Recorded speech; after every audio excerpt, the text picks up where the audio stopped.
The Gulf slept quietly that night, dark, calm, and unaware. Beneath that silence, a black shape crept toward America.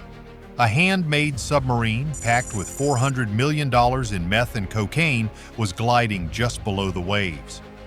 The Jalisco New Generation cartel thought the sea would hide them. It didn't. At 2:12 a.m., U.S. radar caught a faint pulse. It was unregistered, half-submerged, and moving at 6 knots. Within minutes, they got confirmation that it was a narco sub 35 feet long, built to disappear. Right after, the order went out. Shadow track. Do not engage. And under that moonless sky, the quietest chase in U.S. naval history began. The radar blip moved slowly, almost patiently, making a whisper in the dark ocean. In Pensacola's command room, every eye was fixed on that single pulse sliding east, blinking in and out of existence like it knew it was being watched. Thermal scans from a P-8A Poseidon confirmed that it wasn't driftwood or a buoy. It was metal, alive, and partially submerged. The outline matched a cartel semi-submersible with a flat hull, low heat output, and moving effortlessly. It was neither fishing nor was it lost. It was carrying death. Intelligence analysts checked the signal trail. Patterns fit the Jalisco New Generation cartel's known smuggling routes, straight out of Venezuela's Caribbean corridor. These subs never traveled alone, and they never ran empty. Inside this one sat nearly 3 tons of meth and cocaine. Its street value was around $415 million. The mission's tone quickly changed from curiosity to containment. Commander Rachel Decker leaned over the console. With a cold eye and in a low voice, he uttered, "Keep it on scope. Don't let it sink below the layer." That order rippled across the Gulf. The USCGC Hamilton changed course. The destroyer USS Delbert D. Black joined from the west. A Reaper drone climbed to 20,000 feet with an infrared camera sweeping the waves below and tracking a faint orange heat trail that twisted through the dark like a scar. 3 agencies, the Navy, Coast Guard, and DEA, now watched the same moving dot. Someone down there was hiding, someone who believed silence could outsmart the United States. However, that pseudo-protection had already taken the shape of a signal, and soon the ocean itself would betray them. At 2:40 a.m., the waiting ended. Commander Rachel Decker gave the call, and no one misheard. The crew knew the odds. Inside the Hamilton's bridge, screens glowed pale green. Every eye tracked a single unstable mark that kept flickering, slipping, reappearing. Someone down there was toying with them. Decker leaned forward. In a steady voice, he murmured, "Patience wins this one." The drone above picked up a low-frequency rhythm of a 42 Hz pulse, repeating every 18 seconds. The AI logged movement, eastbound 7.4 knots and 62 feet below the surface. It was exactly the depth where radar fails, but sonar still whispers. From Pensacola's command center came a new report. Multiple contacts detected. 2 small vessels, low visibility, maintaining distance. The sub wasn't alone. It had 2 escort boats with 25 armed cartel soldiers. They ran dark, communicating with encrypted radio bursts every 11 minutes. And inside those radio bursts, analysts found something worse: an active connection to servers in Maracaibo, Venezuela. Yes, it was real-time coordination. That said, a live smuggling corridor was literally stretching from South America straight into U.S. waters. Every discovery tightened the room's air. Decker exhaled once. "Keep tracking. They'll make their move soon." The waves outside looked harmless, but everyone aboard knew that somewhere below, a notorious billion-dollar ghost convoy was moving under their feet, and one wrong move can lead to death tolls. The intelligence feed widened. 90 nautical miles east, an unmarked cargo ship appeared on satellite imagery. Its heat signature matched a Venezuelan cartel-owned vessel previously flagged in a DEA operation. The ship's route aligned perfectly with the submarine's trajectory. The strategy had now become clear. The submarine would rendezvous with the cargo ship, transfer its narcotics into sealed paint barrels, and blend into international shipping routes. Once inside a civilian container, the drugs would be nearly impossible to trace. Commander Decker analyzed the incoming data. Every variable suggested they had a narrow window before the rendezvous. If the submarine reached that cargo ship, the operation would disappear into global trade within hours. The command center transitioned from observation to action planning. The objective changed from surveillance to interception. Time, distance, and stealth would decide the outcome. Decker issued a measured order.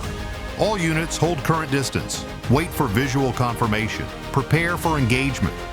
Across the Gulf, the Hamilton's crew moved swiftly. Engines adjusted to silent mode and deck lights went dark. The destroyer's radar sweep narrowed to passive. Overhead, the Reaper switched to thermal-only tracking, its camera marking each heat plume like a map of intent. The ocean appeared calm, but beneath that quiet, an international criminal alliance was advancing toward American waters. The United States Navy was now watching history unfold in real time, a cartel convoy operating like a paramilitary fleet. The clock was ticking. If the sub made contact with its Venezuelan partner, it would disappear into the waves, and the next time it surfaced, 3 tons of narcotics would already be ashore. Decker looked at the operation screen. The 3 signals kept moving east, perfectly aligned. In a calm and deliberate tone, she said, "When they surface, we strike." The sub broke the surface long enough to purge its exhaust. That single exposed breath revealed its silhouette to the Reaper's thermal camera. The feed showed a 30-foot dark shape cutting the waves. The operations room shifted from tracking to timing. Commander Rachel Decker issued the order, Phase Delta. Execute. Her voice carried calm authority. Every unit in the task force quickly followed the order. The USCGC Hamilton increased speed. Its wake carved a straight intercept corridor. On deck, crew checked weapons, sealed hatches, and ran final equipment tests. 4 rigid-hulled inflatable boats slid into the water behind the cutter like shadows peeling away from a mothership. Each boat carried a boarding element trained in maritime interdiction, breaching charges, and combat medicine. An MH-60 Seahawk loomed above the convoy and began a suppression pattern. Its crew synchronized strafing runs with the cutter's approach. The helicopter's crew primed the GAU-21 heavy machine gun and coordinated with Hamilton's fire control. Overhead, the Seahawk's rotor wash churned the sea into scalloped patterns that mapped the assault corridor. On Hamilton's bridge, navigators calculated intercept vectors. Ballistics officers lined up firing solutions should the escorts engage. A sonar operator fed live depth updates to the command center. The Reaper relayed infrared overlays at 90-second intervals, each time-stamped and geotagged for the boarding teams. Timing was everything. If the sub dove beneath the thermal layer, the team would lose contact. If the escorts closed to grapple range, the boarding boats would face an ambush. However, the planners had measured the narrow margin in minutes. The first warning came at 4:01 a.m. 2 escort craft opened fire. Tracer rounds stitched the air and struck the water with bitter sizzles. The assault boats answered with disciplined return fire, not indiscriminate suppression. On Hamilton, gunners adjusted elevation and lead, using calibrated bursts to suppress hostile gun positions while avoiding unnecessary hull damage to the sub. The Seahawk engaged. Its .50 caliber rounds found engine blocks and superstructures. 1 escort erupted into a fireball and fragmented. The crew on the remaining escorts scrambled to maintain formation. Smoke and burning fuel spread a slick that glinted beneath flare light. Under that violence, the boarding teams closed. The RHIBs cut the wakes and punched toward the sub's flank. Boarding ladders, grappling hooks, and magnetic clamps were ready. Men in tactical gear braced for impact. They moved with practiced efficiency. Noise-canceling comms threaded commands in crisp, short bursts. At 15 meters, the teams faced a new hazard, heavy spray and a listing hull. Boarding required momentum, precision, and nerve. The first boarding element made contact. A team leader gave the order, and sailors surged up the slippery hull. Breaching charges went to work on the sub's reinforced hatch. The detonation was timed to minimize structural collapse while maximizing entry. The hatch blew open in a cloud of steam and acrid fumes. The first man stepped through the hatch into air that burned his lungs. Night vision cut through smoke and steam. Inside, metal sweated from heat, paint blistered, and the narrow corridor felt alive with noise. Each breath tasted like acid and salt. Teams advanced in pairs, clearing 1 chamber at a time. Every corner hissed with pressure leaks, every step echoed off warped steel. The sub wasn't built for comfort, it was built for concealment, and now it was collapsing from within. They found sealed drums strapped in tight industrial containers stacked and banded. Every drum signaled the scale of the operation. Gunfire resumed as pockets of cartel fighters resisted. Close quarters engagements tested room-clearing drills. The boarding teams used non-lethal options where possible, switching to lethal force only when necessary. The fight burned for 6 minutes that felt even longer. Then the noise thinned. 3 smugglers lay still while 5 dropped their weapons. An American sailor bore shrapnel wounds but remained conscious and defiant. By the time the sub's list increased and flames licked the exposed hull, Hamilton's damage control teams had isolated fire zones and tended to casualties. Commander Decker coordinated medical evacuation vectors and instructed divers to prepare for evidence recovery once the scene stabilized. When the boarding team secured the bridge and sealed off the cargo hold, Decker's voice came across the net. Target located. Package secured. The phrase carried the weight of everything that had been risked in the dark.